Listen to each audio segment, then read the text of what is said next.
this is an iHeart podcast. Guaranteed human.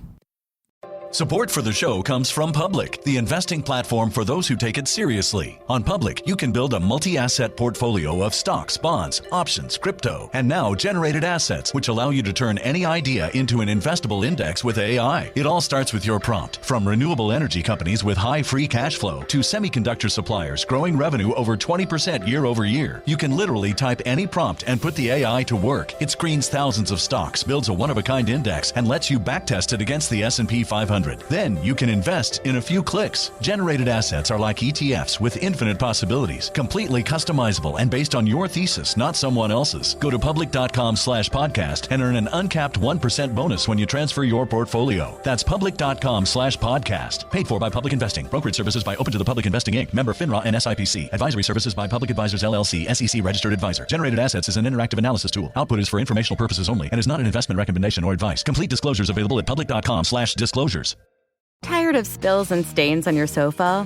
Wash away your worries with Anabay. Anabay is the only designer sofa that's machine washable inside and out, starting at just $699. Plus, Anabay sofas are pet-friendly, stain-resistant, and feature changeable slip covers and modular pieces. Get up to 60% off site-wide with a 30-day money-back guarantee. Visit washablesofas.com to get yours now. That's washablesofas.com. Offers are subject to change and certain restrictions may apply. You're listening to a podcast, so you're doing something else too, like maybe scrolling home listings on Redfin, saving places you like without thinking you'll get them. Because that's what house hunting has become. But Redfin isn't built for endless browsing. It's built to help you find and own a home. Redfin agents close twice as many deals as other agents, which means when you find a place you love, you've got a real shot at getting it. Redfin helps turn saved listings into real addresses. Get started at redfin.com. Own the dream. Hey, this is U.S. Olympic gold medalist Tara Davis-Woodhull. And I'm U.S. Paralympic gold medalist Hunter Woodhull. As athletes, our lives are about having a clear path. And a team that you can absolutely trust. So when it came to getting the best mortgage, we chose PennyMac. PennyMac is proud to be the official mortgage provider of Team USA and you. Learn more at pennymac.com. PennyMac Loan Services, LLC, Equal Housing Lender, NMLS ID 35953. Licensed by the Department of Financial Protection and Innovation under the California Residential Mortgage Lending Act. Conditions and restrictions may apply. Hello, everybody. I'm Robert Evans. This is Behind the Bastards, the podcast where every week we talk about the worst people in all of history. And today we have a very special episode. Today we're talking about the man keeping 8chan alive, or at least trying to. It's a fellow named Jim Watkins. And I should probably summarize for my listeners who have not somehow caught this story, even though I've covered it pretty heavily all of 2019. 8chan was started as a radical free speech bastion on the internet and kind of the image of a site called 4chan. One of its sections, Poll, became a hive of outright Nazism and gradually grew dedicated to inspiring acts of terrorism. In March of this year, one of the members of Poll live-streamed a video of himself massacring Muslims in mosques in New Zealand. This was the Christchurch massacre. I'm sure everybody heard of that. Since then, 8chan members carried out 2 more shootings in Poway and El Paso before the site was pulled off the internet. In the week since, there's been one more shooting in Hall, Germany, which was carried out by another poster from Poll. The website is currently down, but its new owner and the subject of today's episode, Jim Watkins, is working tirelessly to bring it back online. But before we get to Jim, we should probably talk about the elephant of the room, which is the fact that my guest today, Frederick Brennan, is the creator of 8chan in the first place, back in 2013. Hello, Frederick. Hello. How are you doing today? I'm doing, as good as could be expected. Yeah, this is an odd episode. I'm sure it's one I didn't expect to record. But you and I have started working together a little bit over the last couple of weeks. We just put out an article in Bellingcat about the state of California's failure to bring 8chan back on, and you've become pretty much an activist against the site's resurrection. I think it'd be fair to say. Sure. Yeah, that would be fair.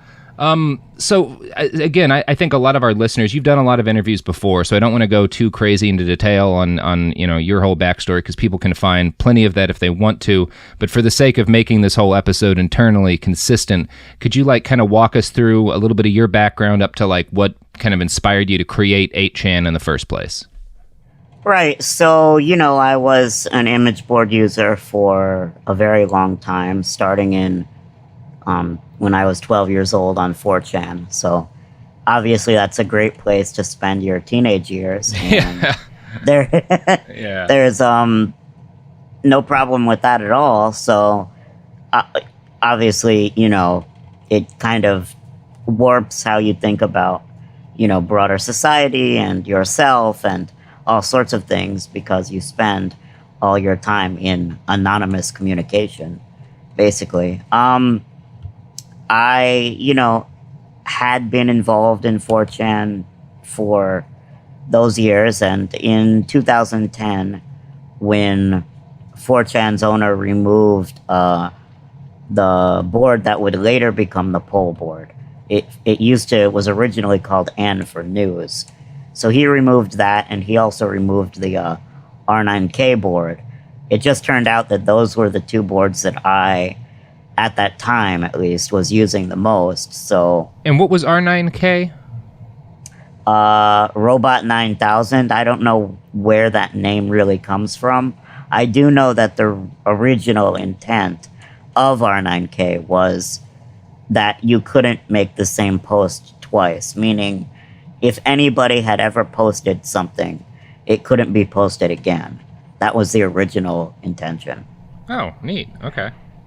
Right. It started neat, I suppose, but it quickly just turned into a very sad, very kind of depressing board, to be honest, because people couldn't really repost memes, they would mostly just tell stories about their life, and the images they would post would tend to be, because they wouldn't want to get muted by the auto moderator that will not allow you to post the same thing twice.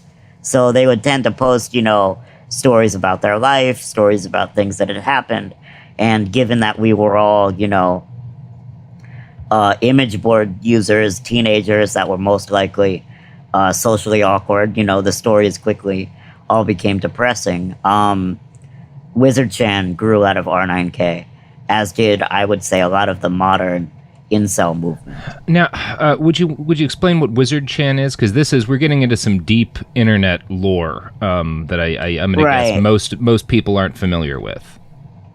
So there's 4chan and 8chan, the sites that I would say that most, I guess, news-conscious Americans would know, right? Mm-hmm. But there's all these other smaller chans, like the one you just covered earlier today for Bellingcat, Dogola-chan in Brazilian Portuguese. So there's all these other chans because, especially before, they weren't that hard to set up, there weren't really that many people trying to take them down.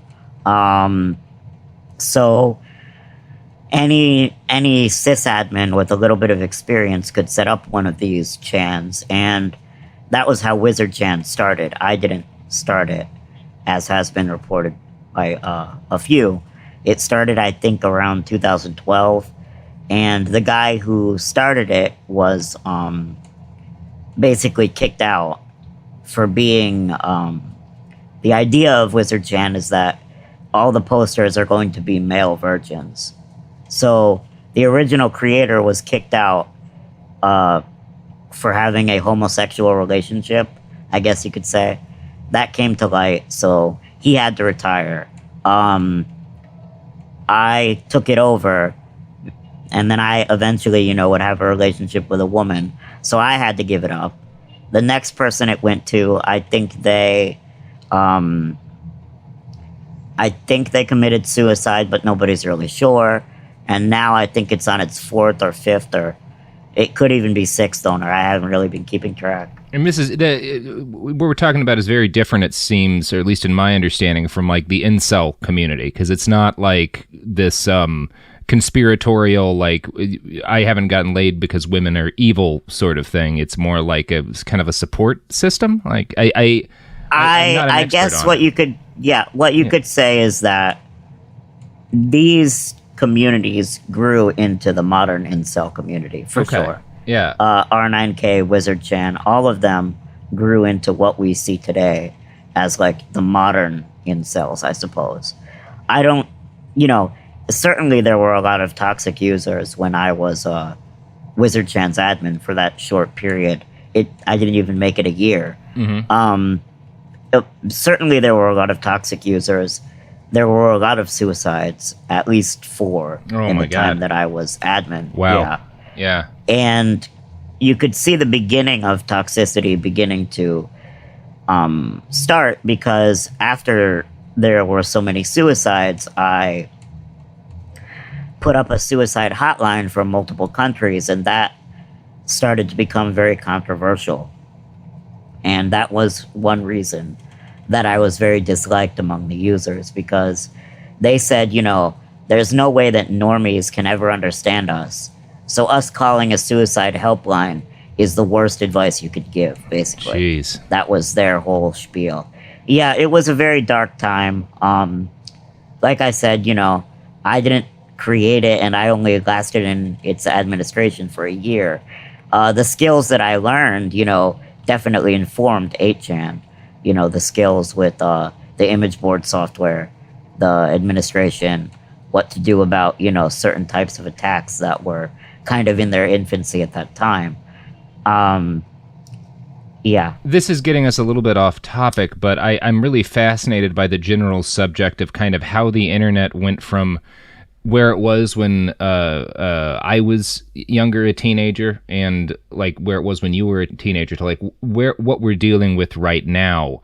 And definitely you have some pieces of that puzzle. I think everybody who was extremely online in the late 90s, early 2000 has, just for the sake of, number one, since you talked about like kind of your background here, I'll give up a little bit of my own.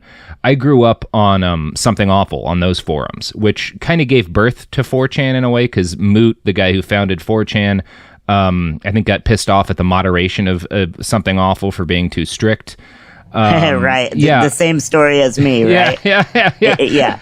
And Christopher Poole thought that the Something Awful mods were too strict, so he starts 4chan. And I think Christopher Poole is too strict, so I start 8chan. Yeah, there's a lot of that actually later in this story too. It's very circular. But one of the things that always struck me, I got banned from Something Awful when I was younger for, I don't know, I was probably 15 or 16, and I said something racist. I don't even remember what it was, but they would ban you for that, and it cost you $10 when you got banned.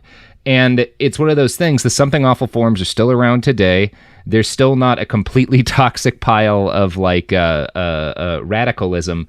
It really, all you need is a little bit of like, I went back and forth on this myself as a young man, because I had this period where I was like kind of very absolutist on the free speech issue, and I'm still not super far from that. But I have come to the conclusion that if you want these communities to not be toxic, you have to draw some lines. Like, you really do. You have to say, okay, well, you can't be a Nazi. We're not going to have that here. I definitely understand, and you can actually see a little bit of how Something Awful kind of informed 4chan. Yeah. Because a lot of these rules against being racist are actually applied to 90% of 4chan's boards. The thing that Christopher Poole changed is that, okay, he made it so that he created a few boards, B in particular, but then later also the N and then the Poole board where you could be a racist.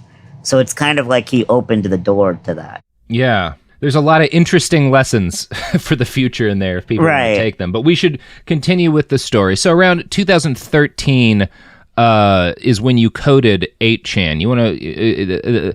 that's a story that involves drugs for one thing, which I know my audience will like, and I always like to hear. So if you don't mind, you can give the Cliff's Notes of that one. Yeah, so, I was on a drug trip at the time. For me, it's like I keep repeating one small part of that drug trip, which, it later turned out to define a big part of my life. But, when I think back to that drug trip, I should say, it was just like one small moment in a bigger experience. But anyway, I was kind of still really high, but like over the peak, I guess you could say. And I was on the computer, and I was screwing around on 4chan, which was normal for me. In 2013, I had kind of at that time forgiven Poole because he put R9K and he added a new board, which was at the time called Pole. So even though I wasn't very happy that he didn't add the board back as news and that it was a pink board now and not a blue board, I know that might be... Basically, it was not safe for work versus safe for work. Right. That's the only difference. Right. So, but anyway, I decided to just let bygones be bygones, and I was using 4chan a lot at the time. And I just decided, or I just started thinking about, my experience as being Wizard.chan's admin in the past at that time, and all these other smaller image board communities. And I just thought, wouldn't it be great if, like Reddit, the users of these image boards could decide the boards and not the admin, right? Because I felt like the main problem at that time was the admin of 4chan was unaccountable, and he could just add and remove boards, and a board could be requested for years by many users and he won't add it just because he doesn't personally see the appeal or doesn't like it. So that's kind of why I decided to start 8chan. I figured, Reddit works and it works for Reddit, so why couldn't it work for 8chan, I suppose. So it was essentially like this desire to hybridize Reddit and 8chan and make a place where the users would have even more control over the structure of the community and what was said there and what the rules were. And one really weird part of this story is that there's the 2013 8chan, which was very different than what we know in 2014, or especially before Gamergate. The 8chan. Yeah. You were getting 10 posts a day or something. Yeah. Basically, nothing is really set in stone until Gamergate. There's really no community. And a few months after I started 8chan and nobody was using it, I just figured, this kind of failed, but it's still a cool technical demo. So I'll leave it online. I'll put it on my resume or portfolio or whatever, and that'll be it. I was kind of very surprised by the 2014 Gamergate type thing. I wasn't really expecting it. Yeah, and so Gamergate, for our listeners that don't know, was it's one side would say it was about ethics in video game journalism. The other side would say it was a harassment campaign against primarily female video game journalists. It was this big social movement on the internet that was fairly reactionary and kind of fed into and was manipulated by guys like Steve Bannon, guys like Milo Yiannopoulos, and kind of metastasized into large chunks of what we started calling the alt-right in 2016. I think that's kind of a succinct way of describing Gamergate. And, Gamergate, it's one of its big organizing places initially was on 4chan. And when the harassment of some of these women journalists got too serious, they were kicked off of 4chan and migrated to 8chan. And that's really what grew it into, started the process of it attracting enough people to really grow into a large site. Right. And that's exactly, or almost exactly, where Jim Watkins comes into the picture. So. Because. Yeah. Yeah, that is exactly where, and this is where we should get into the actual written article that I have. Right. So, before you start, it's I'm not trying to minimize my own involvement. My deciding to allow 8chan to be a place where anybody could post anything that was legal was not smart. I was very young and naive, you could say that, but it wasn't smart. It was probably wrong. It was wrong to start 8chan when I had basically no experience instead of looking to what had happened in the past, right? But I really feel that the reason it's more about Jim Watkins is because he was an older man who had been doing this for many, many years. And he kind of just, for me, was somebody that represented it's all okay because Jim says it's okay. Or it's all okay to do this because Jim is even taking legal liability You know what I mean? Yeah. So I want to. There's a couple things I want to get into so that will make a little more sense. Is that number one? Yeah. How old are you when you start this site? 19. So you're. I mean, you're a kid. I think we can all agree. 19-year-olds, they're legally adults, but you're a kid at 19. That's a very young person. This site explodes in 2014. It gets expensive to run. It gets to be a gigantic time sink to keep online. And Jim Watkins, a millionaire with a business network overseas, and we'll get into Jim in a little bit here and explain where he comes from. But this millionaire business owner comes in and says, I'll buy the site and I'll keep it online, and I will give you a job if you keep it running and are the face of this company. That's essentially the deal. Yes, essentially. Yeah. And, had he not showed up, it would have probably totally disintegrated in 2014. There's one other thing I want to ask, because you mentioned it, is sort of like this decision to allow anything as long as it's legal on 8chan. Right. Was there a moment where you were first sort of confronted by, the Nazi shit and had to kind of, was that a debate you had with yourself, or was it kind of present enough from the beginning that when you decided to kind of let the community continue, you were deciding to accept that as part of it? The weird thing is, 4chan itself kind of evolved, I guess you could say, on this.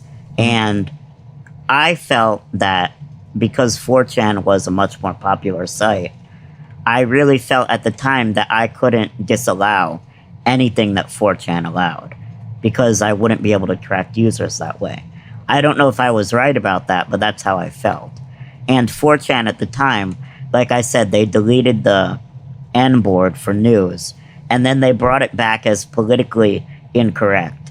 And I believe that small cues like that to users really matter. Like, they could have called it poll for politics. That would have been just as acceptable, right?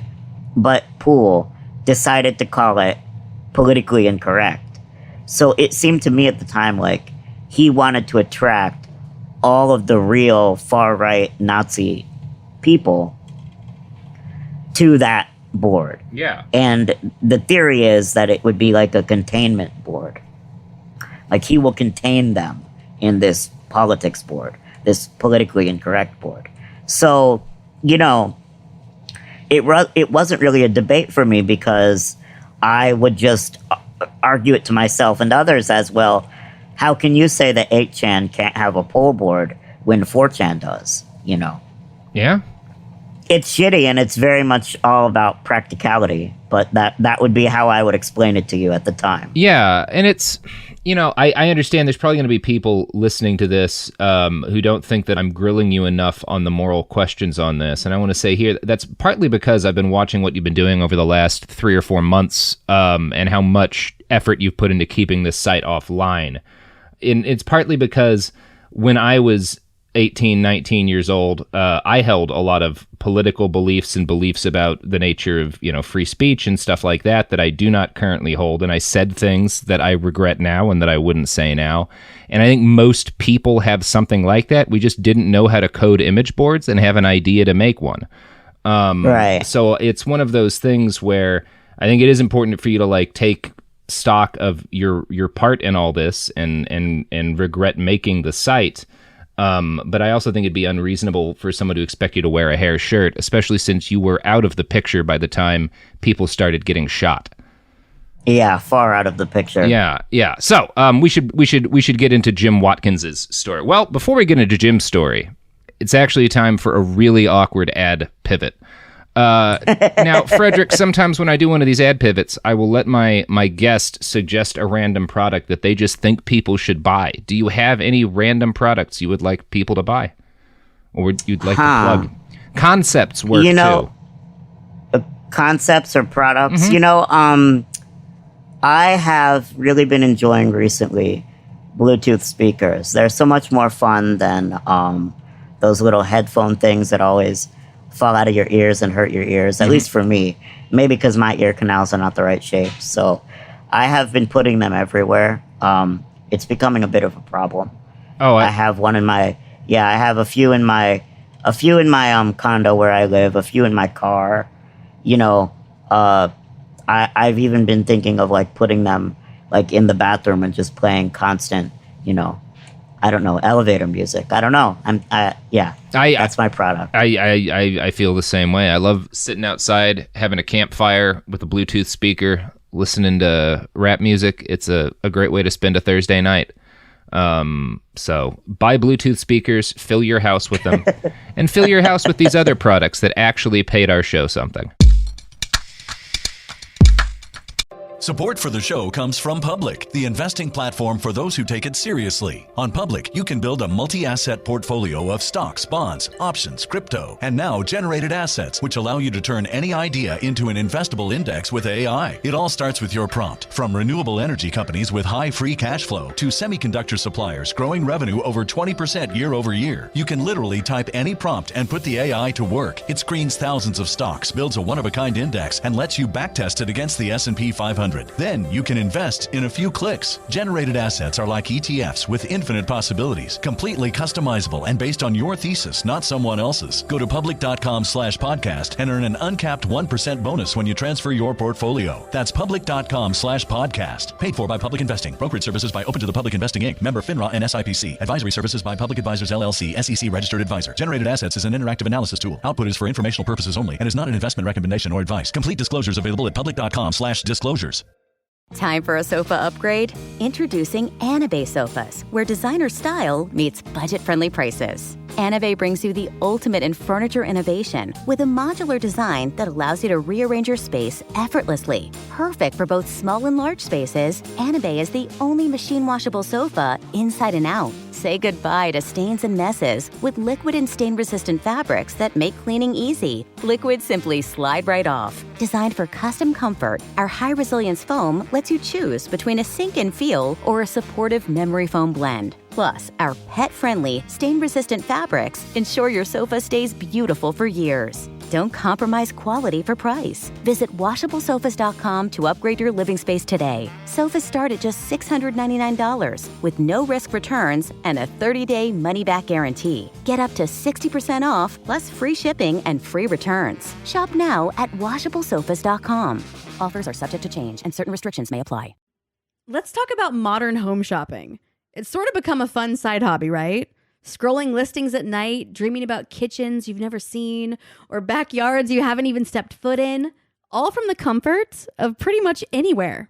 Redfin knows a lot of people like you want to own, but are stuck in this browsing mode loop. That's where Redfin flips the script. With listings that update within minutes and tours you can book right from the Redfin app, you can see your dream home the moment it appears. Now, liking a listing is easy, but actually landing it, that's where Redfin comes in. Redfin has over 2,200 agents with local expertise. And Redfin agents close twice as many deals as other agents. That means they want to help you win, not just window shop. Redfin is built to help you go from just looking to wait, this could actually be home. So become the newest neighbor on the block.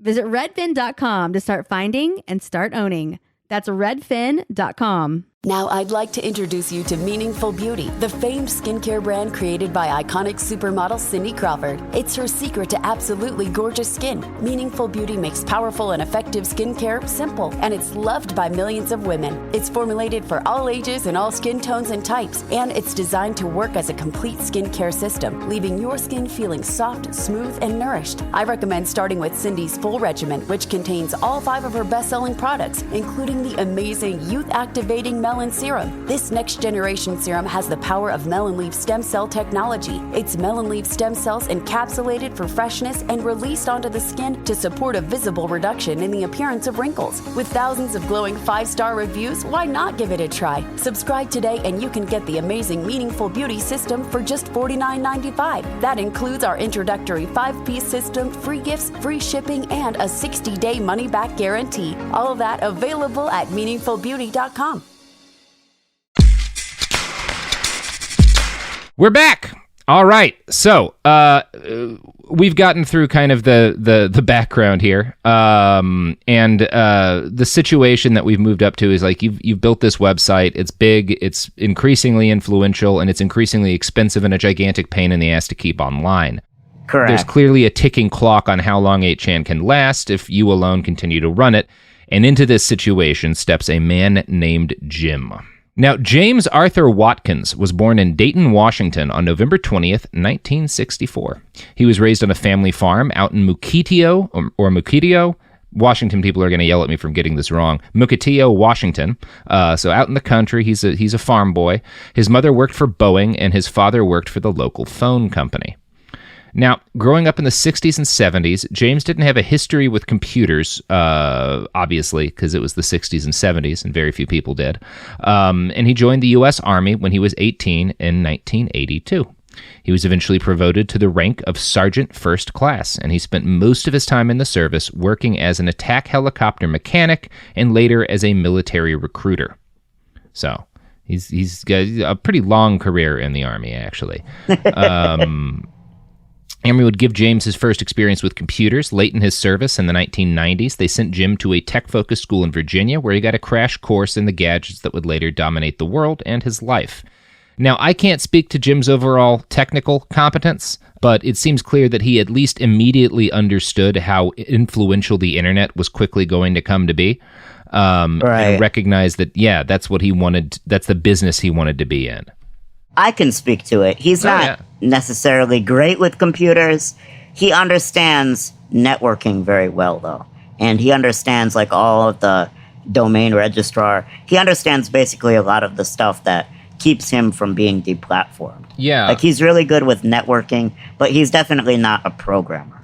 No, and I think he's more a guy who, gains kind of a basic technical understanding of what the internet is at a stage when the internet's still pretty young, and I think he realizes that it's going to be huge and that there's going to be a fuckload of money in figuring out how to use it right. And he was one of the first people to really capitalize on a very specific part of the internet, pornography. In the mid-1990s, while he was still in the military, he launched a website called Asian Bikini Bar, which he would later describe as one of the largest video streaming adult websites in the world. So that's very classy.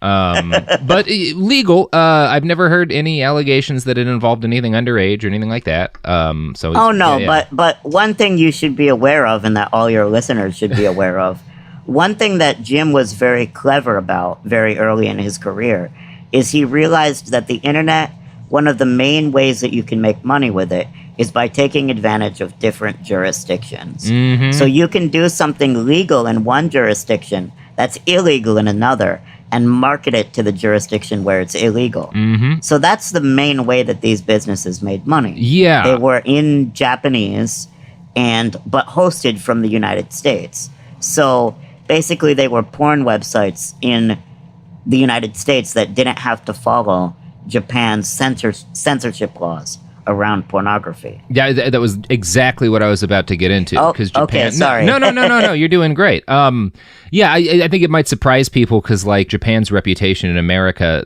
involves a lot of, like, lasciviousness, pornography, and whatnot, because that's what gets across the internet to us. But especially back in the 90s, they had really strict laws. So yeah, exactly like you said, Jim's sites were hosted in the U.S., but they were in Japanese, and the goal was allowing Japanese people to access and share pornography without getting censored. So there's actually a fun quote from Jim's current business partner, a guy named Tom Rydell. Am I pronouncing it right? Yes. Yeah. I've met this guy multiple times. Yeah. And we'll be talking about him a number of times in the article. But this is a quote from him talking to Splinter News in 2016. They figured out a loophole in Japanese censorship rules. Adult material in Japan has to be censored, but Japanese people could access content that resides outside of Japan. Bingo. The work we did in the following years was really just marketing uncensored Japanese content to users in Japan. So this is a story that I think Jim and the people around him like to tell a lot. It's clearly something he's proud of, like figuring out this loophole and building a business around it. Yes. Yeah. They really feel like this makes them sound very clever, and they love telling it to everybody who will listen, especially libertarian-minded people. Yeah. There's nothing, speaking as a recovering libertarian, there's nothing libertarians like more than a story of getting one over on a government. I'm not all the way over that, but I'm not sure it's entirely a bad thing. But In this case, certainly not always. We'll call it a neutral thing. Now, Watkins ran his first porn site, like I said, while he was still employed as an Army recruiter, which makes him one of the least shady Army recruiters in the history of the service. He told the Army, that was a joke for my Army friends there. He told the Army that he was starting an online business, although he didn't tell them that the business was a porn site. But this doesn't seem to have created any difficulties. The actual first thing that caused Jim a problem with his business was the website's name, Asian Bikini Babes. Because, you had to pay to be a member of the site. And as Jim noted in 2015, that did not go over well with people's wives. So this was basically showing up on people's credit card statements as an Asian bikini website. And spouses were like, what are you doing spending money on this shit? So Jim changed his company name to something that would look more innocuous on credit card statements. NT Technology. The acronym stands for nothing. It's just the blandest and safest name that Jim could think of. Yeah. Yep. So, it's a good name for a porn website to have. Nobody's going to think anything shady. Sure, why not? There. Yeah. Now, NT Technology initially made most of its money selling advertising on an expanding network of websites. Jim added more and more adult sites to the network, helping countless horny Japanese people access pornography that would have been illegal. At a certain point, NT Technology expanded into web hosting, too. In 1997, either 1 or 2 years before Jim left the Army, depending on which interview you read, they're not all completely consistent, so I can't say for sure. It was either 98 or 99 that he quit, though. But in 1997, Jim Watkins met Tom Rydell. Now, at the time, Rydell was an art student living in Pittsburgh. Here's how he recalled their meeting. One day in the summer of 1997, my roommates ran in and told me they met the king of porn in the park walking his poodle. Watkins apparently hit it off with these teenage boys and told them he was looking for artists to make banner ads for him. And I think Rydell's about 19 years old, too, when this happens. Wow, can you imagine that? Just Jim Watkins going to an art school looking for, hello, fellow kids, would you like to make some banner ads for me? Yeah. Like, what? I think there might be some logic in the through line of him working with 18, 19-year-old kids who have a talent that he needs, but they're also young enough that they don't know what they're worth, for one thing. Like, they're not going to be good at bargaining. Yes, and they can be easily manipulated. Exactly. He's a man who spent 16 years in the military at this point. He's certainly more capable of negotiating. Right, and isn't being an Army recruiter all about manipulating? Yes, lying to children. Boys? Yeah, really. Yes. So I feel like there's a repeating pattern here. Yeah. He definitely is one of the people who's been most successful at building a business from lying to teenagers. He's great at that. So he gives Rydell and his friends some freelance work, and then Rydell says, quote, after that I started working full-time, and the next summer I drove with him and his family across country to Seattle, where we set up an office. So Rydell and Jim, expand NT Technology and start hosting more sites and a wider variety of sites. And in 98 or 99, Jim quits the Army after about 16 years. He was at that point less than a presidential term away from a government pension. But he quits before getting the pension because he decides it's a better call to dive headfirst into his internet businesses. And this would prove to have been a pretty wise call. I suspect he made more money in those years than he would have gotten from his pension. Most likely. Yeah. Jim got in on the ground floor of the online porn business, and he made a huge amount of money doing that at a time when it was still very easy. There was this kind of sweet spot in between about 1996, 97, and like 2001 or 2. Before like the .com bubble started to crack. Where you could really make... This is also the same time John McAfee made his fortune. There's a number of kind of similar libertarian guys who seize this 6-7 year window in the internet and make fucking bank, and Jim is one of them. Now, in 2000, Jim's hosting company picked up a very significant client, 8chan's. This site had been created in 1999 by Hiroyuki Nishimura. It was a text-only discussion board that wound up becoming a central part of early Japanese internet culture, and it's still very popular today. Yes. Yeah. 8chan's is mostly commonly abbreviated as 2CH, and it quickly grew to become one of the largest sites on the internet. By 2008, it was bringing in 500 million page views a month.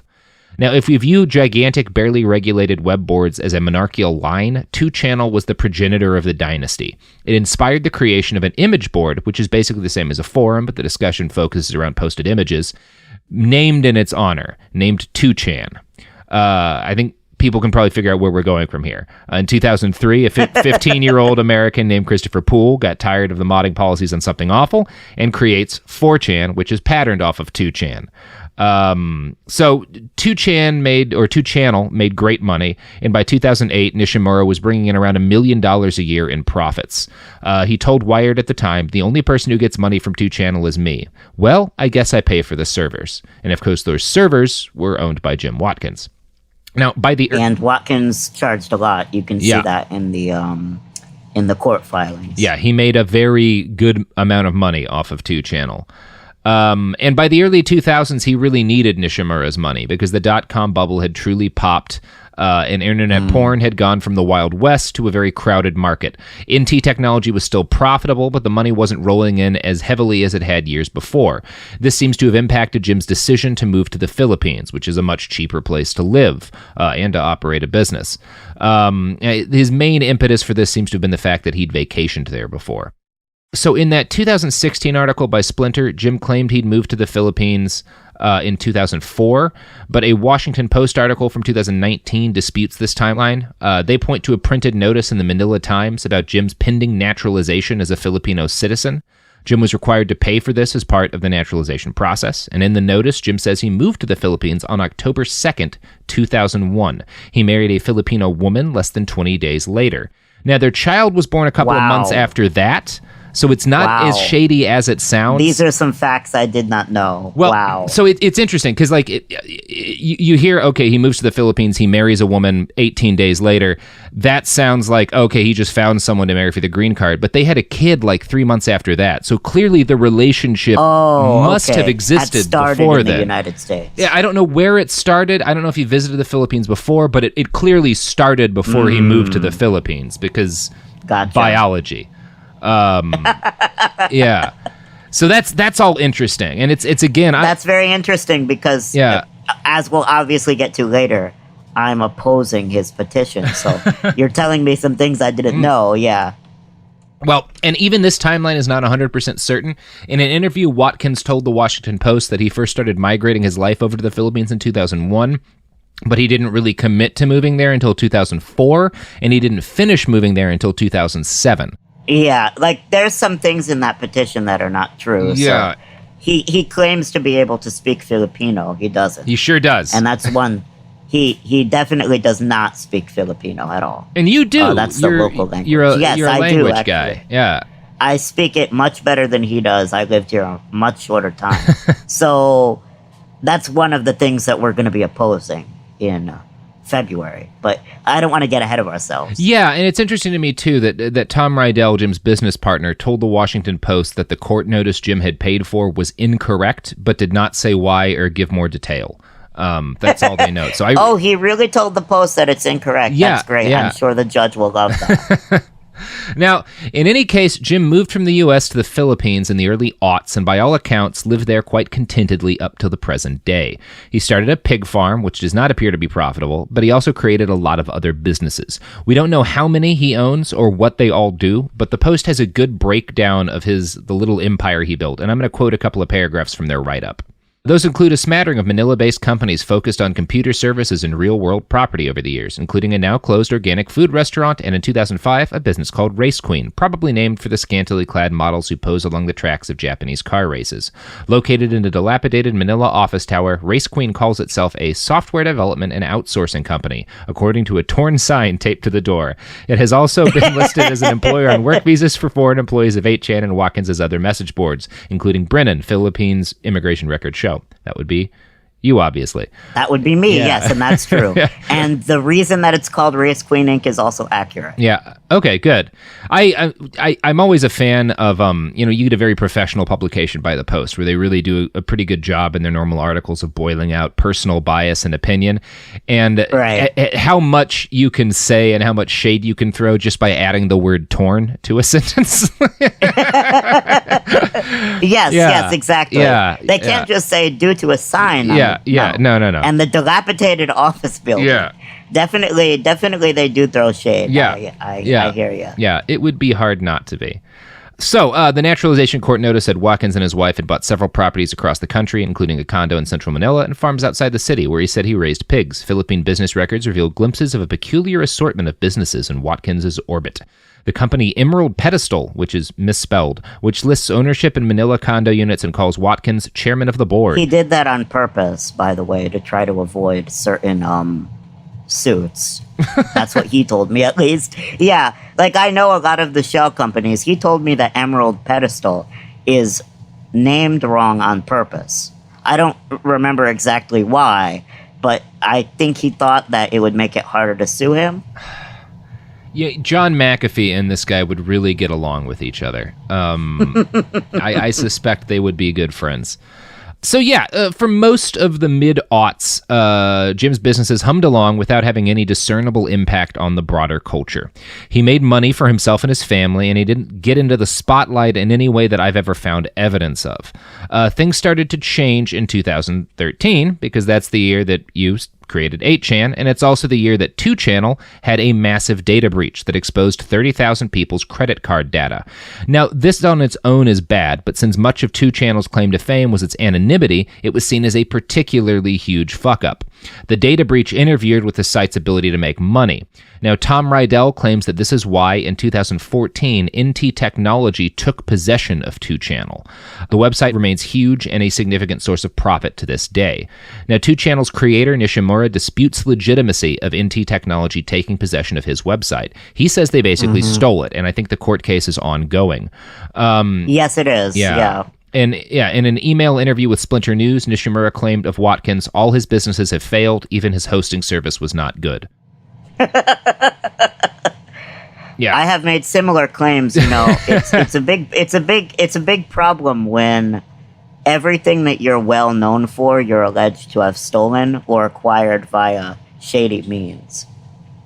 I mean, people do get elected to high office with that kind of a resume too, so it kind of depends on how good you are at spinning it. In 2015, Christopher Poole sold 4chan to Nishimura. So I just think that's really interesting that like Nishimura creates the site that inspires the site that 4chan is based off of, and then Nishimura winds up buying 4chan like 15 years later. It's just a fun series of events. Now, the year before that purchase, Jim Watkins bought 8chan from Frederick Brennan, making him, I guess, the lord of 50% of the chans, something like that. Sure. Yeah. So he has 2channel and he has 8chan at this point.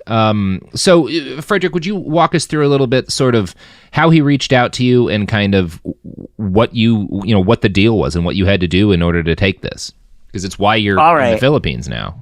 So 8chan, it had basically no way to make money. You know, deplatforming was being used against it all the way back in 2014. Not even as like hardcore as what's going on right now. But we got kicked off of all the payment processors very quickly.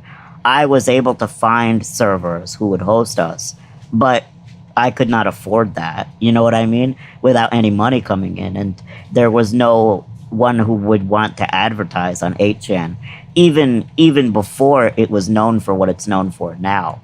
You know, people just don't like to have their ads on sites that host Nazis. I know, big shock, right? Yeah. It's even hard to find people who want to put their ads, like real big corporations, on porn sites.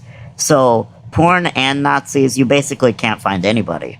So I, knew that 8chan's days were numbered.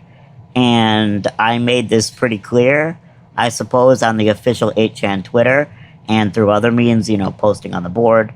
And I started to get offers, basically, from people who wanted to acquire 8chan because it had been in the news and it had already this big community, as far as chans go. And there was, at the time, a real sense that it could take over for 4chan, like that it could unseat 4chan as the main chan. That didn't end up happening, but that's what some people thought, including maybe myself in my more confident moments. Mm-hmm. But I started looking at these offers, and I really could only narrow it down to two. And one of them was from a company that had no experience in this at all. And I really felt like with enough pressure, if I transferred the servers there, they would crack and then that would be it. You know what I mean? So I decided to take Jim's offer. He very much used the fact that he owned 2channel as a way to convince me, you know, like that he is the originator of all the 8chan's and he can help. And I didn't really totally understand that when I agreed, the extent to which Hiroyuki hated him and the extent to which he most likely like stole 2channel. Mm-hmm. And the agreement is basically he'll move you to the Philippines, he'll pay you a salary and and fund everything, right? Basically, that's correct. He did not buy 8chan like itself. Yeah. What he did was I transferred this data to his servers, and then he moved me to the Philippines and paid me to be its admin, basically. So he took all of the liability by transferring the data to his data center. And eventually in 2015, January, only a few months later, he took over in at the end of September, I believe. And then in January of the following year, he took the domain also. Like, there was a problem with the domain registrar, like what they're experiencing right now with 2cows, where 2cows doesn't want to register their domain because it is very bad press. So Jim had his own domain registrar, or at least that's how he explained it to me. He's actually just a 2cows reseller. He doesn't own his own like registry with the ICANN. But anyway, that doesn't really matter. So at the time, that was seen as very bulletproof. So 8chan, you know, he basically said, look, use my domain temporarily, wink, wink, and then we'll transfer it back to your domain after, you know, you get your domain back. Well, I got my domain back, 8chan.co, but we just kept it on 8ch.net because basically he had no incentive to transfer it back. So it's kind of a shady way that he got ownership, if you really think about it. Yeah, and there's no contract or anything. It's just domain. Yeah, he doesn't like contracts, and he locks. No, he doesn't. It strikes me the situation. You know, I hope we're not getting too personal here, but you have some pretty significant healthcare needs. And yes. Part of this deal is he's putting you up in a condo that he owns, and he's paying and also paying for a nurse. Yeah, paying for a nurse, and there's no contract, which means he could take all of this away from you and leave you homeless whenever he wants. Yeah, exactly. It's a very unsettling position to be. I can see how you would take it and how it would sound incredibly enticing. It's like, I get to move to just like this wonderful foreign country and like live in a condo and like get paid to do this thing I was doing for free. It was enticing in October, November, and December. Yeah. And then, you know, when it came time to deal with this domain problem, I had no leverage I could use to keep the domain, so because he got total ownership. Yeah,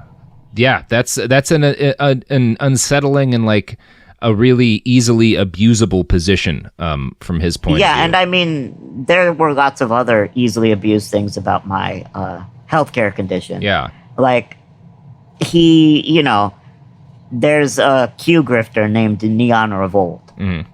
And I guess he somehow got these photos of me in a bar with Jim Watkins and other associates, but they're not in the picture. And, you know, you can cut this if you want, but on that night, I was not really in control of what was happening.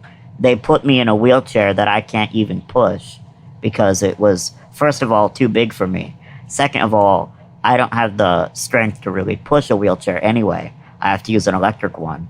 And the place that they brought me to had so many like bumps in the road. Now, maybe a 20-year-old would enjoy going to a bar, you know, for a few hours, but they kept me there for like 5-6 hours and took lots of photos that I might have preferred not be taken. And, it, you know, you can cut this, of course, but there was even a part of that, which, you know, Neon Revolt basically published, you know, without my side, that I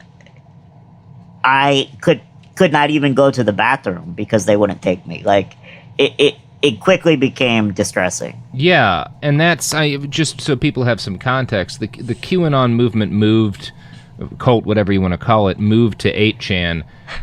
Sorry, I'm really doing it out of order. Yeah. Well, we can. I mean, this all happens in like 2017. QAnon moves to 8chan and is hosted there. And you were, not running the site at that point. But since in more recent months, since you've become one of the major stumbling blocks to 8chan getting back online, QAnon people, including this guy, Neon Revolt, have targeted you very heavily. And he's essentially doing, it's the same thing as when there's a case where like a prominent person sexually assaults a young woman and there's a picture of her like laughing next to him at like a bar or something, that will wind up getting plastered. Like, look, that she's smiling. That's clearly, exactly what they're doing. Exactly to me what right they're now. doing. Yeah.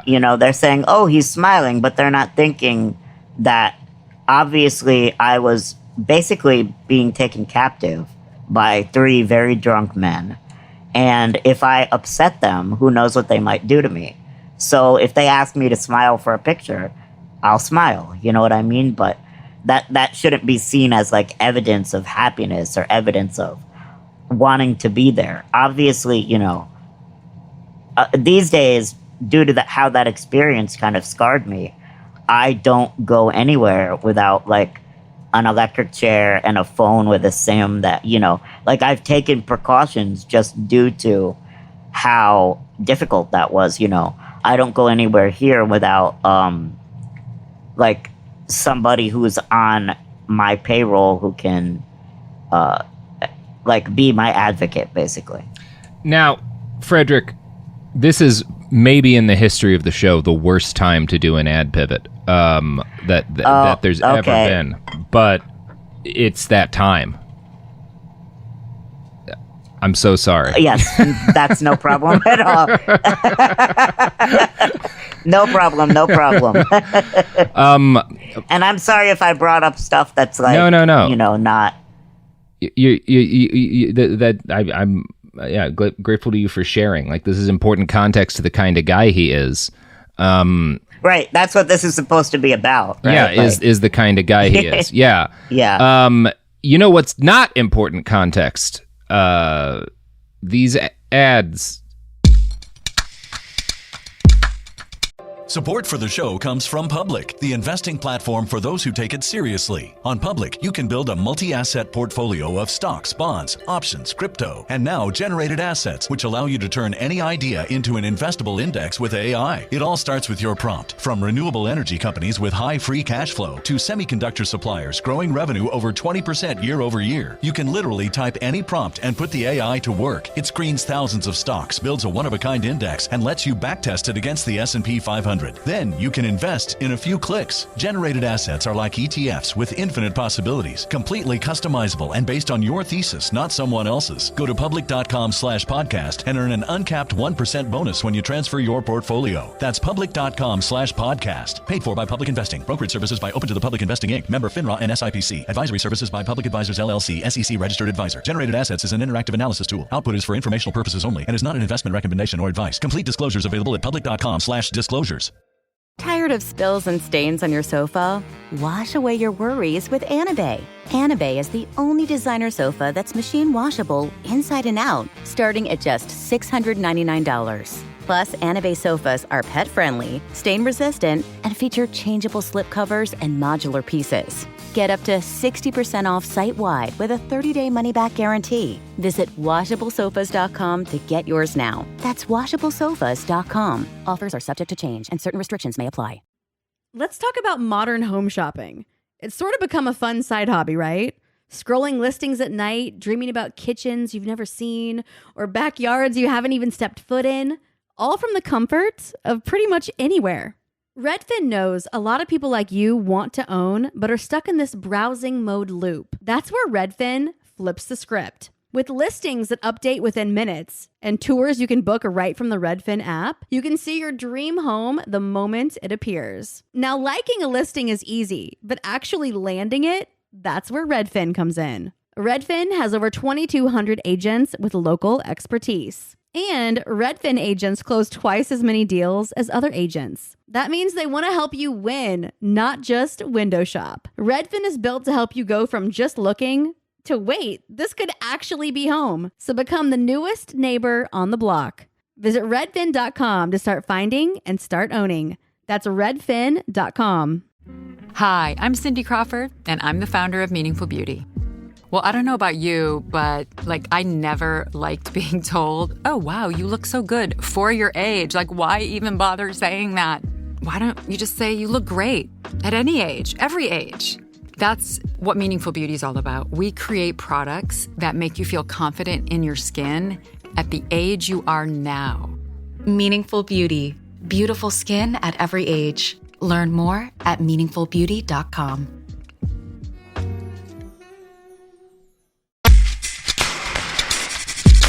All right, we're back. Now, Frederick, we jumped ahead a little bit. I wanna go back to 2016. That's the year that the Splinter News article we've quoted from a few times with Jim was published. That's the first article that interviews him that I found. And the reason this article was written was because 2016 was kind of the height of what I would call 8chan's success at culture jamming. The community there first exploded as a result of Gamergate. And as I talked about a little bit earlier, the movement with Gamergate kind of metastasized into big chunks of the online alt-right. And in the 2016 election, they graduated from focusing their activism on a pretty niche area of interest, gaming, to trying to impact the broader American political and cultural scene. And by this point, especially on 8chan, especially 8chan's poll board, there was a very distinct, heavy Nazi influence. So it wasn't, Gamergate. There was some very far right and uncomfortable, and even some kind of Nazi-ish anti-Semitic stuff that you would see run in there. But 2016, 8chan's poll board is a fully Nazi gathering place online. And they start trying to meme Donald Trump into office, but also more to the point, trying to meme. Trying to push some of their fringe beliefs kind of closer to the American mainstream by creating memes and then seeding them into the rest of the internet to try to make them go viral. And their great success during this period, their biggest success, was getting candidate Donald Trump to retweet an image macro they made of Hillary Clinton with the Star of David next to her head that includes the words, "most corrupt candidate ever." That's the probably the biggest hit that they had during that year. Right. But there were a lot of other memes that they succeeded in getting other prominent political and cultural figures to retweet. And this, drew attention down on 8chan, and a number of journalists, including myself, wrote their first articles about the site in that period of time. And we all got harassed for doing it. I think the boards most responsible were Poll and Baphomet. Which was a board kind of dedicated directly to doxing people. So this is what sort of first draws mainstream-ish media attention. It's not the Washington Post yet, but Splinter is covering it and stuff. And they talked to Jim Watkins, Jesus. Now, all this drew a lot of press attention, as I said, and the author of that Splinter News article, Ethan Scheel, was pretty heavily harassed when he first started writing about the site. So when he talked to Jim Watkins, and this is the earliest interview with Jim, he asked Jim about all the death threats and whatnot that originated on 8chan, and Watkins responded, "As long as they're not making imminent threats of harm against someone, their speech is protected political speech, no different than Trump or Clinton or Mr. Smith or anyone else." Now, Jim also addressed allegations that because of the racism on his site, he might be racist himself. He said, "I obviously am not a white supremacist. I go for days without seeing another white face. I put up with racial problems similar to that of colored people in the 1960s, the black people of the 1970s, the African Americans of the 1980s, the people of color of the 1990s. I am not sure what the politically correct term in the 21st century is. I have lived here in the same place longer than anywhere else in my adult life. I love my home." He always used to talk like this. Yeah, he compares himself to the civil rights movement. Yes. He would talk like this also in private. He would tell me that it is that white people in the Philippines have no rights, and it's worse to be a white person in the Philippines than to be black in the U.S. He would say that constantly. So the fact that he said this to the press is just, I guess he just has no filter. Yeah, that's why he doesn't like to talk to the press anymore. It's astonishing. It's really astonishing. And this won't be the last time he does something like this, but it's quite a take. Now, Watkins describes himself as overall a very boring person. He claimed that he had bought 8chan because he wanted to protect it. He said he'd seen all these other sites that have big potential and then they go away. Now, when Ethan from Splinter asked him about the issues he'd had since buying the website in 2014, like what his biggest issue was, his answer was very clear. Social justice warriors. Quote, They call them SJWs. They troll me by email. They try to embarrass you into turning off the channel. It's like, oh, there's a horrible post here. Well, great. Report the post and we'll delete it. Then they send it to ICANN and the FBI and all these people. And it's like, come on. So, Jim Watkins, 2016. Yeah. Now, he claimed that people complaining about death threats and violent racism on 8chan were creating those posts themselves on the forum. Yep, people like Ron always say that. Yeah. It's always about them. It's always a conspiracy theory. When I got my death threats that were posted on 8chan after my second article on them, well, no, it was after my first article, but after it was in a documentary on them. When I got those death threats, everyone on 8chan, when they saw me commenting on them, commented that I must have created the death threats and posted them on there. It's just, it's a convenient thing to do. They especially always say that about women. Oh, yeah. Oh, she just is looking for attention. It's a common line that they take. And the fact that Jim Watkins, the admin, is taking it, doesn't surprise me. Yeah, it might help set the tone a little bit, though. Although, hard to say who's learning from who there. They're learning from each other. Yeah. That's probably, self-reinforcing cycle. Yeah. Now, when that article was published, you and Jim were still working together. And in fact, up until that point, when people had questions about 8chan, you'd generally been like the media point man to answering that. And I'm kind of curious as to when sort of those defenses, you started to believe in them less, if that makes sense as a question. Sure. So... Right, you're absolutely right. After 2016, I was still in Jim's company. I was working at 2channel, which is how I know now what an important part of it is for his business money-wise. Like, it's where all his money comes from, even today. So that's kind of how I know that, because he put me, basically when I wanted to quit from 8chan, he put me on 2channel. But yes, I was still one of the only ones that would talk to media, because I just felt like I didn't have anything really to hide at the time. I would usually ask them while I was still at the company, like, should I answer this request? What should I say? And, they would kind of help, like, sculpt, my answers. But I did really start to believe a lot of the, I guess you can say, rationalizations less.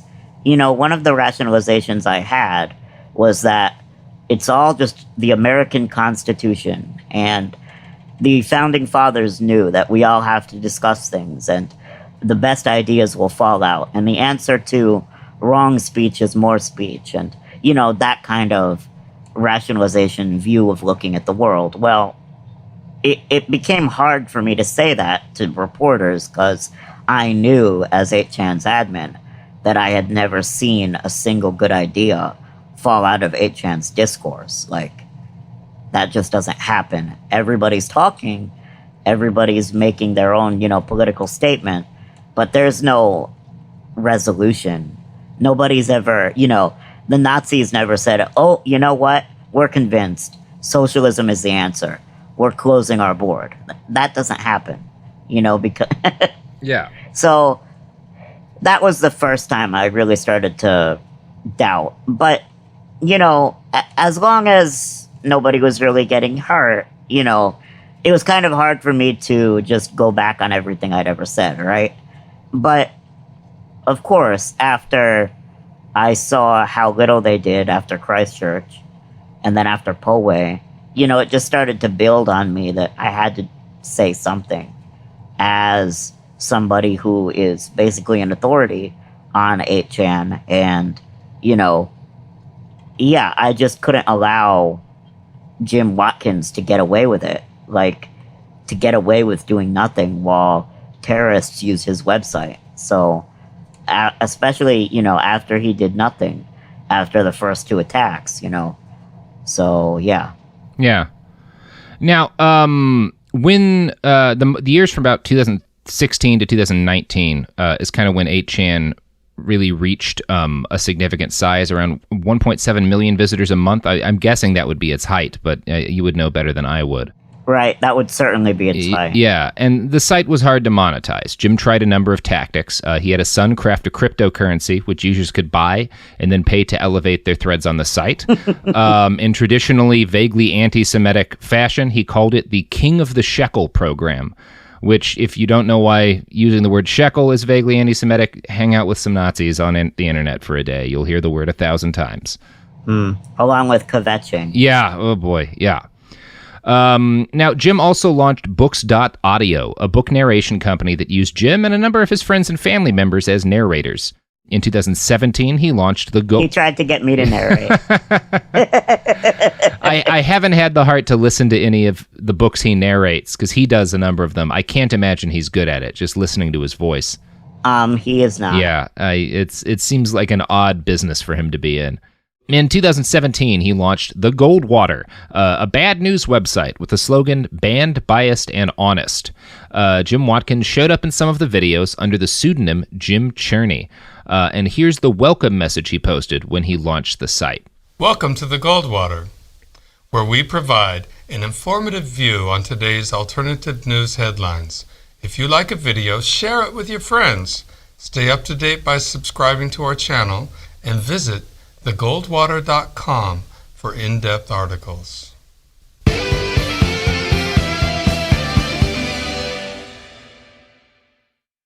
His voice is very, it's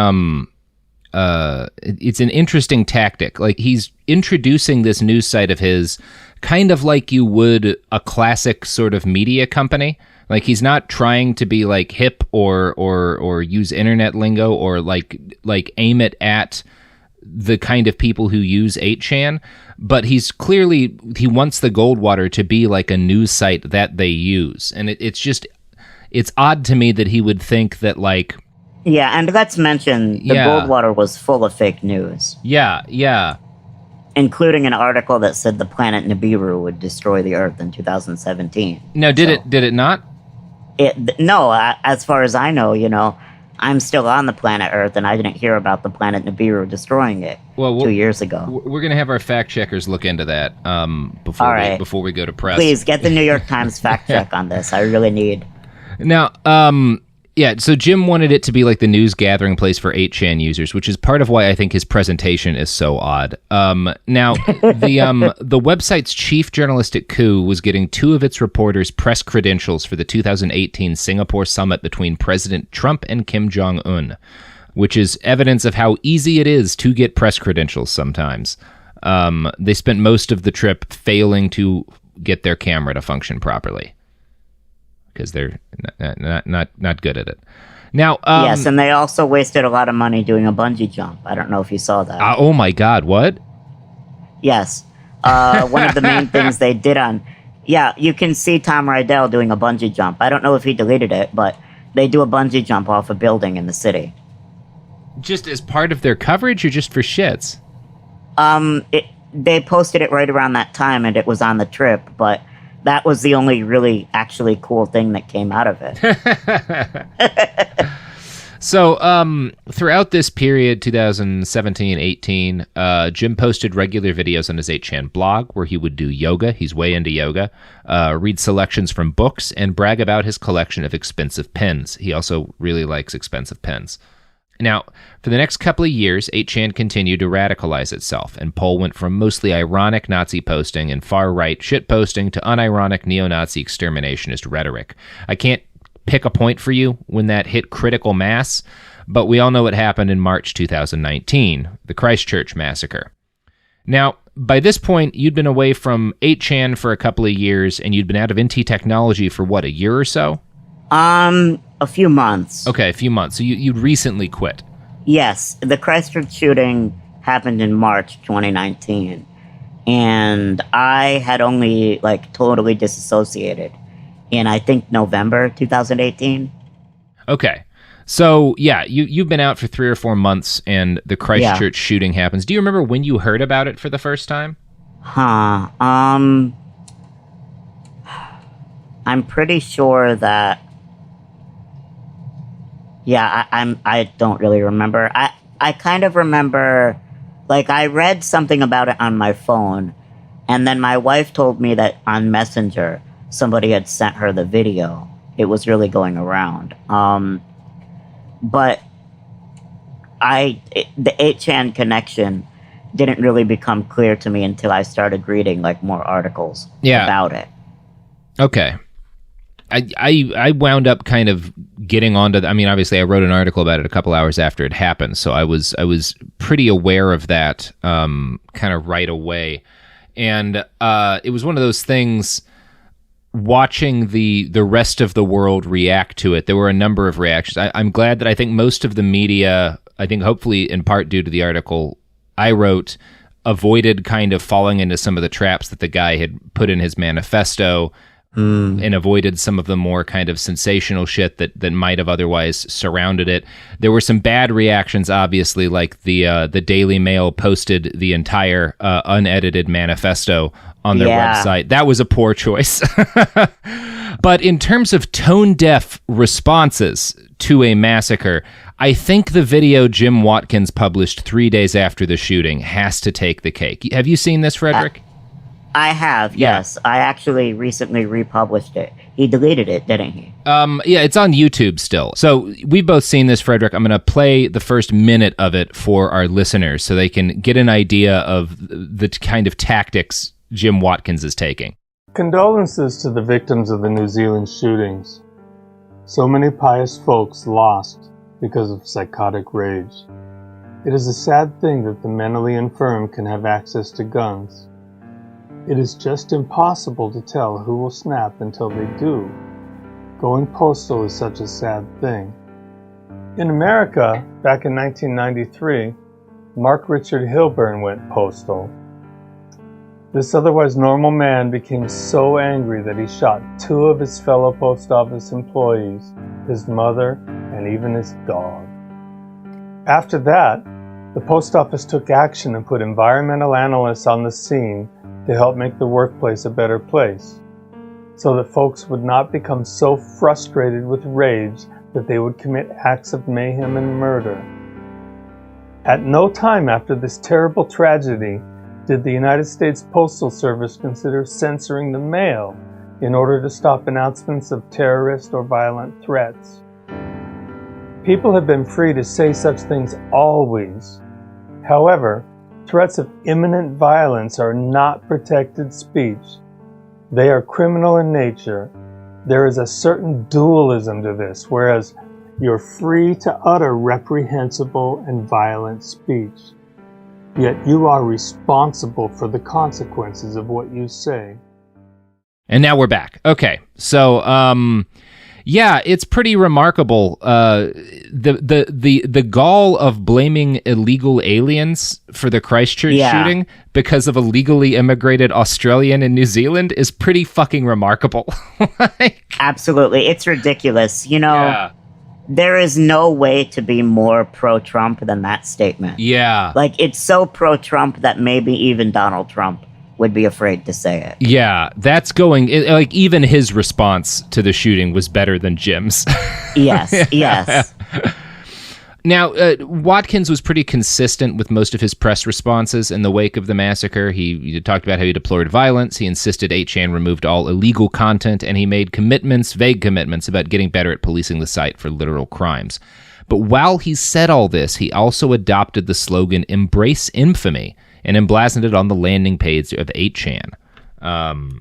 So it's clear he... there seems to be an aspect of this that he might have enjoyed. Now, when the Washington... He certainly did. Yeah. You have some insight into that? Just knowing him and knowing, that one of the main reasons he continued to operate 8chan is attention. Because as we've discussed, there's no money reason. It doesn't make any significant money. The only other reason would be that like, I guess QAnon is really true, and there really is a military, operative posting on 8chan's, so that's why Jim's doing it. He's a patriot. But in all seriousness, there's no reason to run 8chan. Monetary, patriotic, whatever. It's just a drain on everyone who has ever come into contact with it. Even its users, it's a drain on them. Certainly it's a drain on me. It's definitely drained Jim's resources, but he seems to like the attention he gets from it more than, he's paying for more it. than should be expected. Yeah, he's paying for the attention, basically. Exactly. Like, it is costing him money to operate this site, and... Right, because if you think about it, it costed 100,000 pesos, which is like $2,000, $3,000, to publish that naturalization petition. And that's all out the window now. It's like... And that's not the only way that money has been wasted. Think of he claimed on the Goldwater that he spent $56,000 from the time of the shooting to the time of, to September 2019, just trying to get 8chan back online. Jeez. Yeah, so he's clearly getting something out of it that's worth at least $56,000 to him. And, yeah, there's a quote he gave about that. The Washington Post, when they got to interview him, asked him about embrace infamy, putting that on 8chan. And this is what he said in response. The newspapers say we're infamous, so we have embraced infamy. It's cute and it's appropriate. Weird to talk about your site. Yes, definitely cute. Weird to talk about your site being cute when people are asking you about all the massacres. Yeah, exactly. Is it really cute for the victims of the shootings to see that Jim is embracing the infamy that the deaths of their loved ones brought him? I don't think that's cute. I think, I assume, I'm not an old man yet, but I am starting to experience what it's like when you watch popular culture and stuff pass you by and you don't understand things anymore and you feel less relevant. And I'm sure that's even more of an issue when you're 50, 60 years old. I think most people combat that in healthier ways than paying to operate 8chan.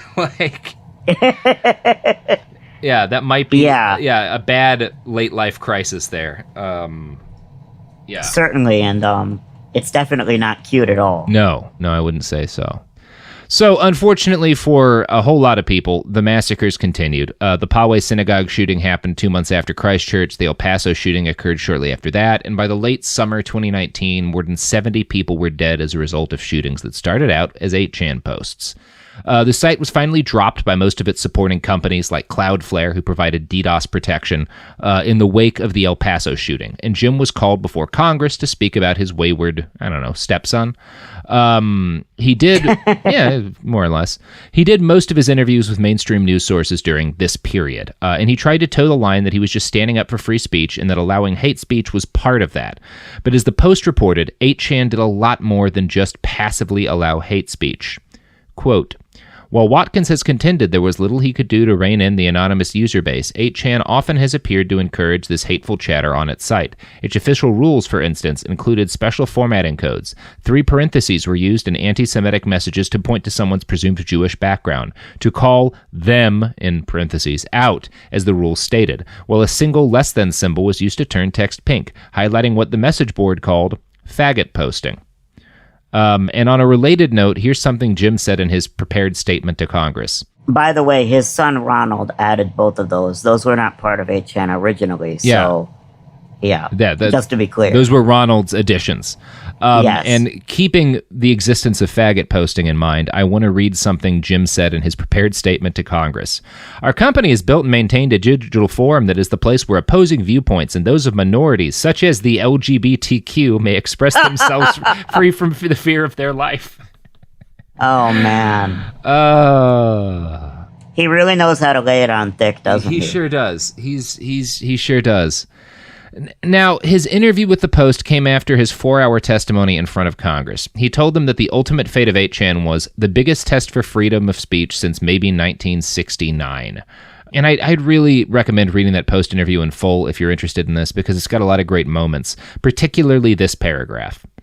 He appeared to grow upset minutes into the call, responding to one question by saying, "Fuck off," which he later claimed he had intended for his Uber driver. After being asked whether an 8chan advertising program this year called King of the Shekel was anti-Semitic, Watkins hung up. Through his longtime business partner Tom Rydell, Watkins declined to answer later calls. So that's how the interview ended. Yeah.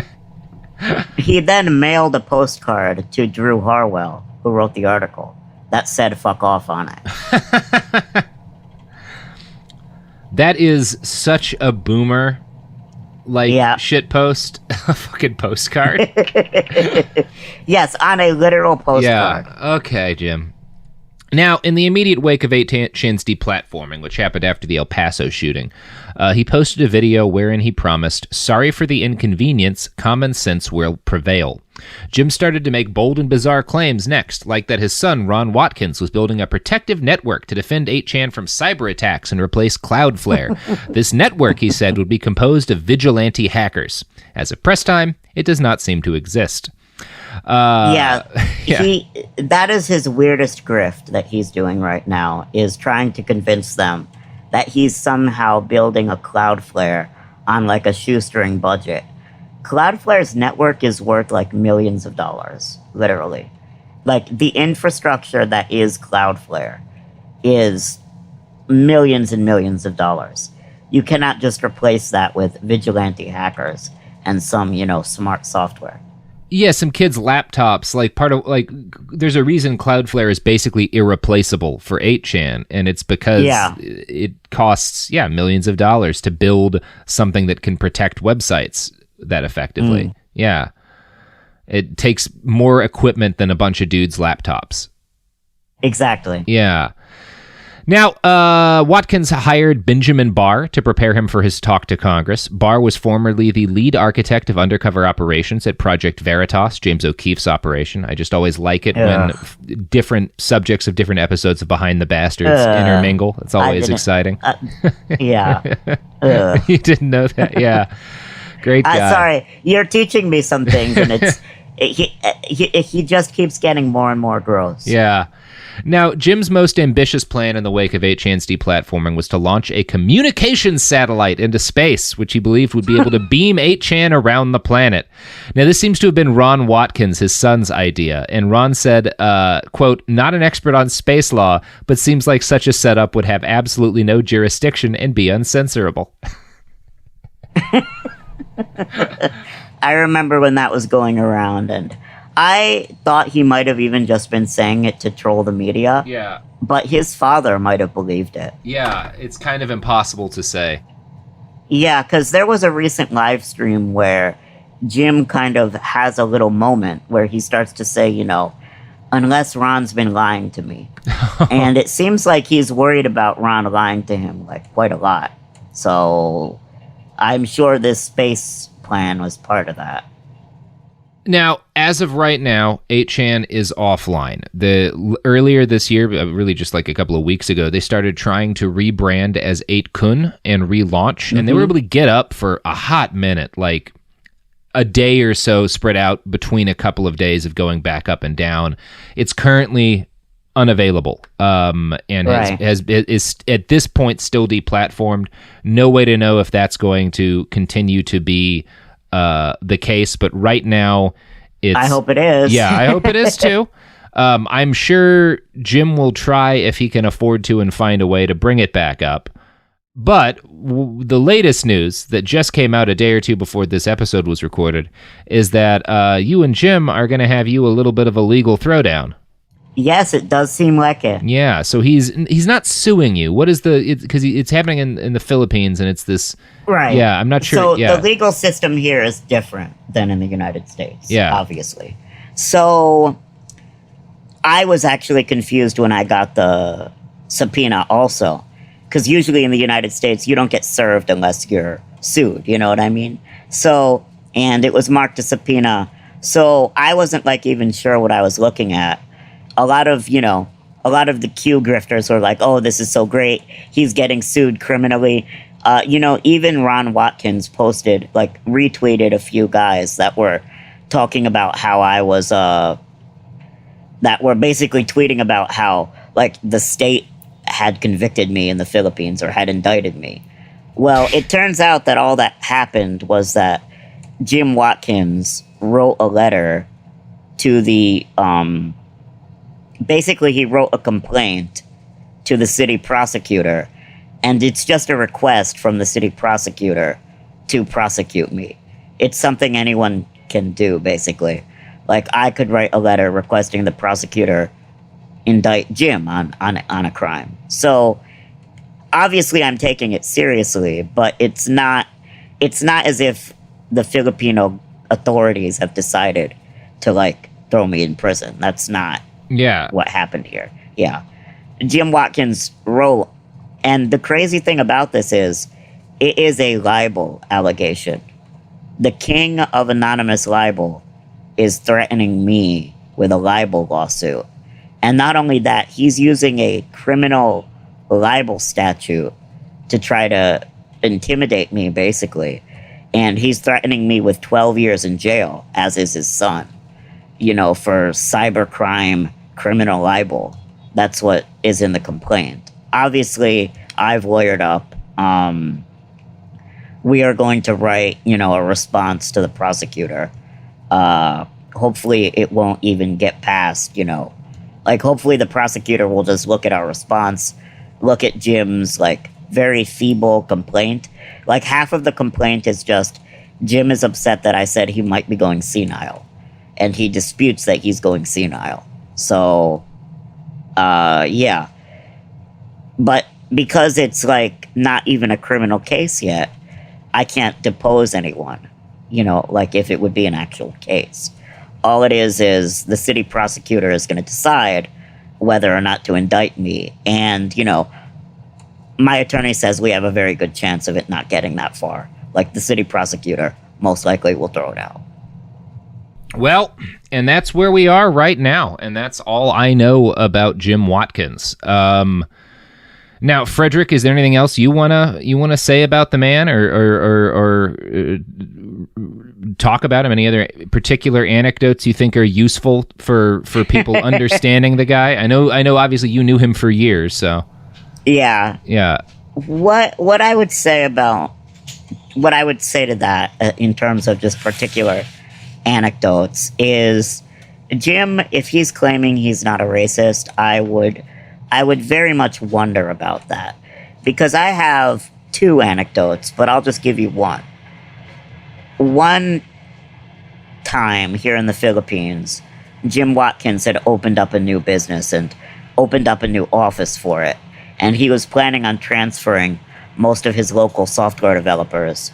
He has a little team of Filipino developers to that office.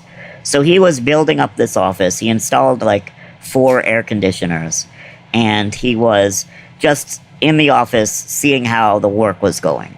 You know, it was freshly painted.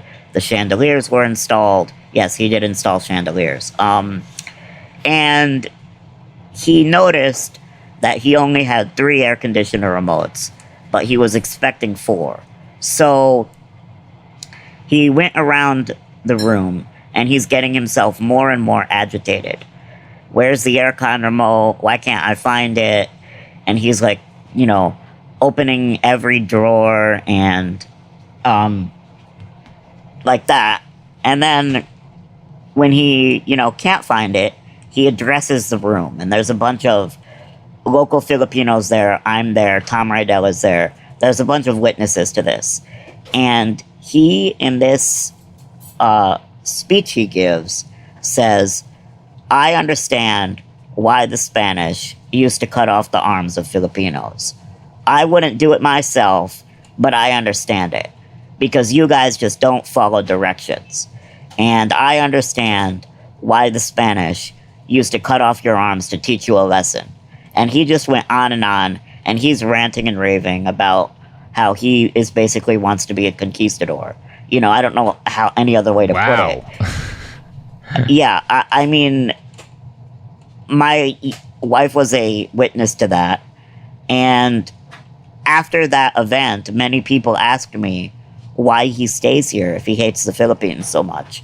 I had to answer that question from a lot of his employees because it was so confusing. And it hurt morale in the office a lot because people started to think, do I think that way? You know what I mean? Like, yeah, definitely it's no way to have a good morale among office workers if everybody is wondering whether or not the boss thinks that they're racially inferior. I mean, what else am I supposed to say? Another thing I would say is, if you're just giving me time to say whatever, right now, in terms of the deplatforming battle that I've been working on for months now, you know, trying to keep 8chan offline, because I believe that Jim Watkins is an especially bad image board admin. I believe that Hiroyuki at 4chan does a much better job with a much better community, and that it's possible to have a site like 4chan or like 8chan that doesn't inspire the violence that 8chan has, and that Jim failed in his duty after Christchurch to change things to stop further violence. That's basically my argument. And you know, go ahead. No, I what do you think? What do you think could have been changed about 8chan?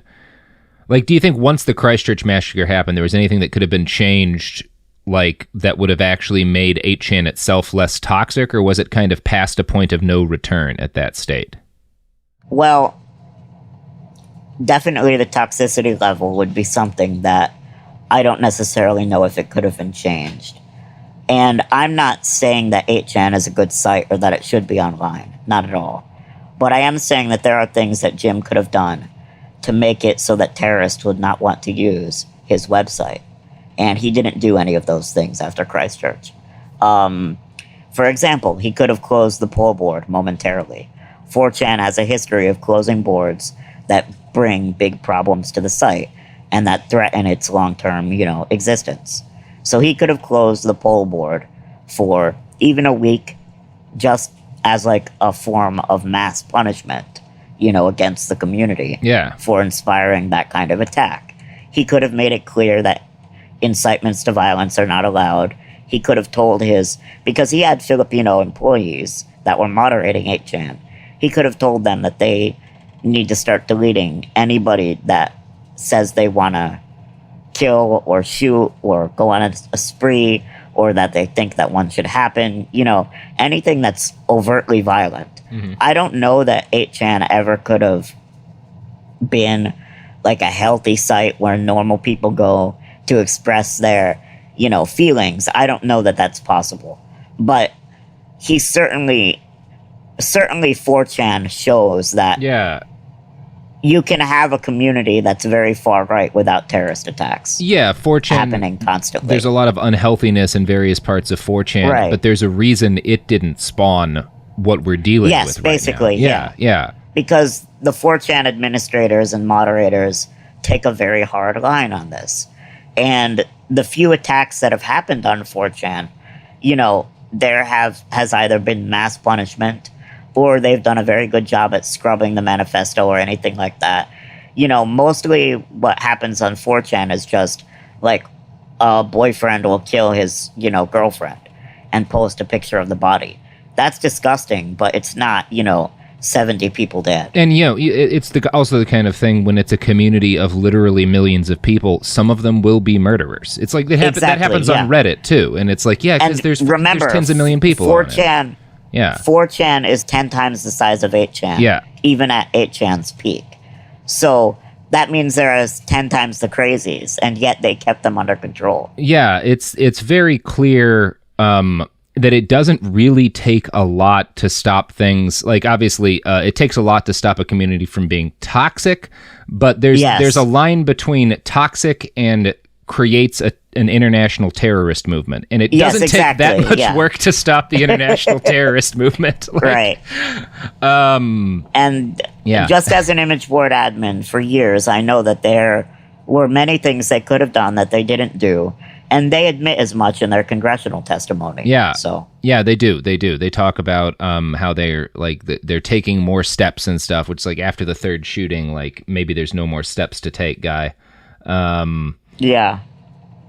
And did you hear that before 8chan went down, or 8kun the final time, Yeah. it was being hosted by a Russian criminal. Yeah, a Russian criminal 2 hours north of North Korea. Yes. Maybe they'll make it to North Korea next time. Maybe. Maybe. Who knows? Yeah. It's pretty wild. I wonder, kind of closing this out, Frederick, do you think you'd ever create another online community? Would you ever want to deal with that again? I don't think so. I recognize from my experience with 8chan that it's tough to run an online community. It's a lot harder than anyone would think. There are so many crazies out there that can turn things bad, and I just don't really have an interest in doing that anymore. I would like, as much as possible, to live a quiet life without 8chan. I don't understand why Jim is still trying to put 8chan back online. And I'm going to keep pressuring, whoever he works with, just by telling them the truth about him and his company and what happened on 8chan and why you shouldn't allow it to come back. And one of the things that I think is interesting, and we don't have to include this, Frederick, if it's a little bit too personal, but you found religion, and it seems like more than, I don't know, at least based from the other interviews I've read, the thing about your faith that was really kind of transformative to your life was less anything written in the book and more the community of human beings that you found and interact with on a daily basis now. Would that be accurate? Sure. Yeah, obviously the things in the book are very valuable, but having a community is as valuable, sure. Was there a time in your life before this where you had a community of people in real life that you were spending time around like you are now? Unfortunately, no. Only my co-workers, Jim, Tom, people like that. And obviously they are not a good influence on anyone. Yeah, I think that's... I as someone who spent a lot of time growing up on internet communities as well, I see value in them. I'm not going to say like there's nothing good about online communities. Wonderful things have been spawned by online communities. Sure, no doubt. But I do think there's no there. I think when I look at the people who fell too far down the rabbit hole and wound up in very dark places, I do think how would it have been different if they had found a group of people in real life who weren't toxic and were supportive, right? That they could, I think that pulls almost anybody out of that kind of spiral. I really do. Yeah. Do you mind, before we close, if I just say how people can help with our deplatforming efforts? Absolutely. Yeah. Let's close on Okay, good. So right now, 2cows is the main one that I'm trying to deal with. They put 8kun.net into client hold. Basically, it means that they're not allowing the DNS to resolve, but they haven't released a statement as to why, and NT Technology is still a reseller of 2cows, as far as I know. So I would really like a statement from 2cows, just why. Why did they decide to do this?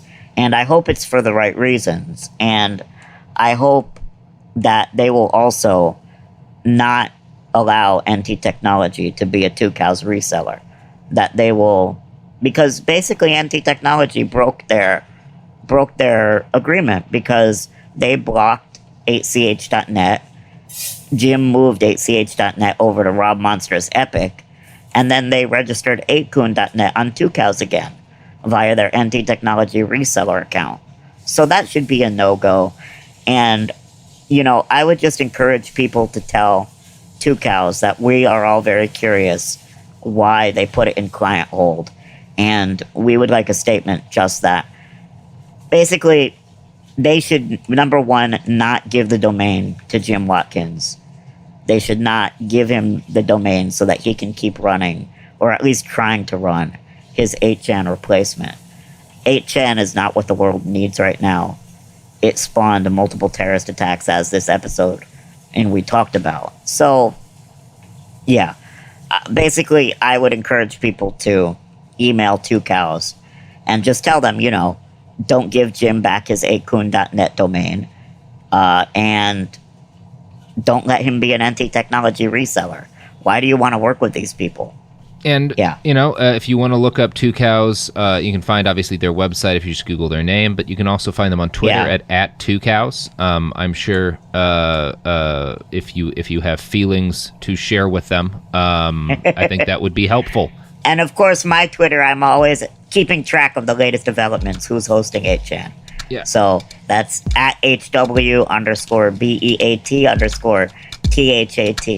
HW beat that. And I am on Twitter at iWriteOK. You can find this website, or the website for this podcast, at BehindTheBastards.com. You can find us on Twitter and Instagram at @BastardsPod. And you can buy shirts if you're naked and need to be covered very quickly at TeePublic Behind the Bastards. Frederick, anything else before we roll out into the sunset? No, thank you very much for having me on. Thanks for being on, man.